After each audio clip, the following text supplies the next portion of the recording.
Let's bring in former Boston Fed President Eric Rosengren for more now. He's a visiting scholar with MIT's Golub Center. It's great to have you here, and maybe you can jump in and weigh in on what kind of reimagining is going on of the global economic order. So I think one of the issues is to what extent the trade issues are spilling over to reduce confidence in other areas. So traditionally, the United States is a safe haven. That's because it's viewed as a reliable trading partner.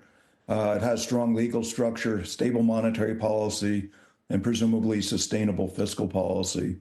As those assumptions become undermined, and as globalization goes in reverse, I think a number of economic relationships are at risk of behaving differently than they have in the past. And we saw that by the rapid increase in treasuries last week.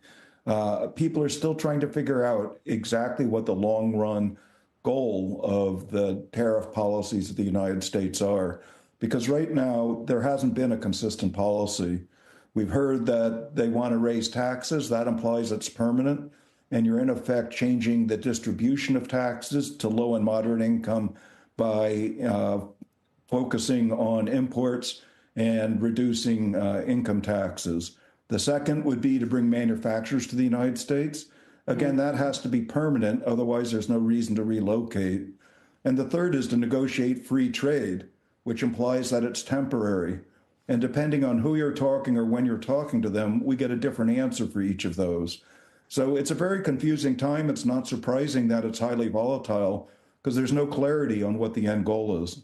Right. Although, so in the meantime, we have a dollar, that's repricing. We have bond yields repricing. We have a Fed that is kind of hinting they're going to be on the sidelines until they can figure this all out.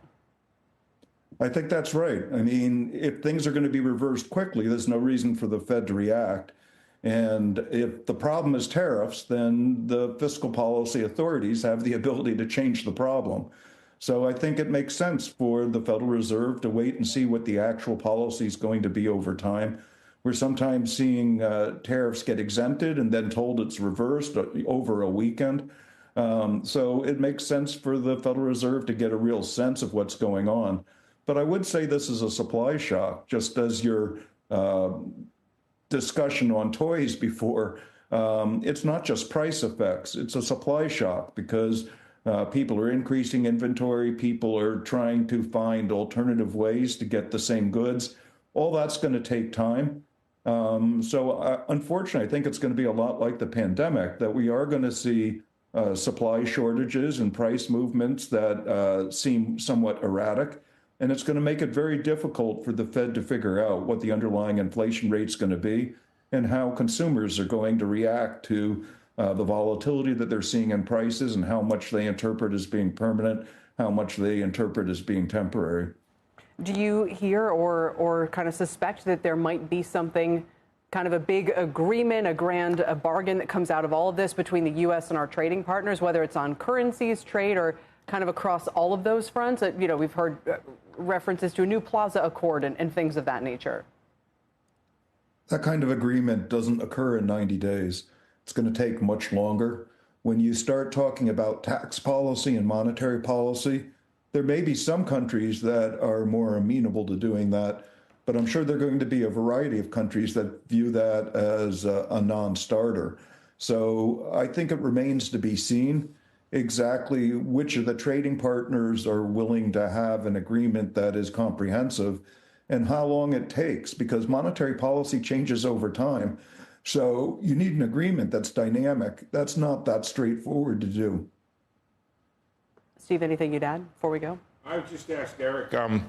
Eric, how long would it take you to look through and feel confident to cut rates? I'm imagining you read Governor Waller yesterday, and he said it's transitory if it's large, and it could be transitory if it's if the tariffs are small. Would you be willing to make a bet on transitory and cut rates ahead of time to address the weakness? And if not, how long would you wait? I don't think anybody's going to be willing to assume that it's transitory. I did see Chris Waller's comments, but the reality is that it remains to be seen. And if it's a supply shock, decreasing interest rates is a solution to inadequate demand. But if it's inadequate supply and you lower interest rates, you're just increasing demand on something that can't be produced. You cause more of an inflation problem. As we learned last time around. Yeah, just like what happened in the pandemic. So Eric Rosengren. I don't think Fed's going to be willing to repeat its mistake this quickly.